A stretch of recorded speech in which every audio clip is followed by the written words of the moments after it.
Berapa nilai satu nyawa manusia? Apakah satu tambang, satu kapal pesiar, satu deal strategis? Saat izin ditantangani dan dividen dicairkan, aku penasaran. Apakah orang-orang serakah ini masih ingat dengan wajah-wajah manusia yang dikorbankan dan ditinggalkan dengan tempat tinggal yang hancur dan tanah yang diracuni? Raja Ampat adalah salah satu surga terakhir dunia. Tapi saat ini di salah satu kawasan laut paling rapuh di dunia, perusahaan-perusahaan tambang merobek hutan, mencemar air, dan mencekik terumbu karang. Semua demi nikel untuk menggerakkan mobil listrik. Katanya ini kemajuan. Tapi kemajuan untuk siapa?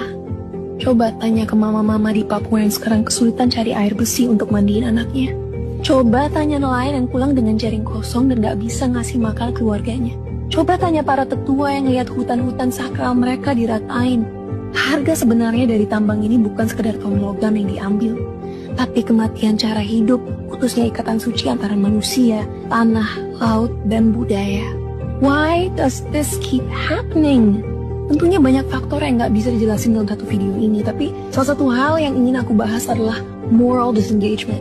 Kita membenarkan yang gak bisa dibenarkan. Ini demi pembangunan nasional. Cuma pulau kecil, yang lain kan masih ada. Negara lain juga lebih parah kok, masa kita nggak boleh untung? Dan dari sana, keserakahan tumbuh pelan-pelan, sembunyi di balik rapat-rapat ber-AC, dibungkus jargon patriotisme.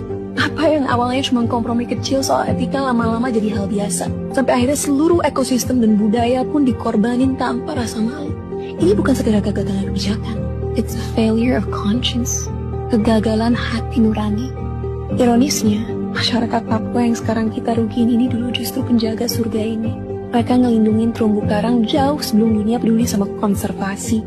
Mereka hidup dengan satu kebenaran yang sekarang kita lupain, bahwa tanah sama laut itu bukan barang dagangan buat dieksploitasi, tapi saudara yang harus dijaga. Tapi hari ini suara mereka dibungkam, hak mereka diinjek-injek. Banyak izin tambang dikeluarkan tanpa persetujuan FPIC, hak yang dijamin oleh hukum internasional. Ada yang dipaksa, ada yang sama sekali nggak diajak bicara. Bagi masyarakat Papua di Raja Ampat, tanah, hutan, dan laut adalah keluarga. Hutan punya makna sakral, terumbu karang adalah bagian dari sejarah lisan, diwariskan turun-temurun. Irama pasang surut laut dan musim migrasi ikan adalah bagian dari identitas budaya mereka.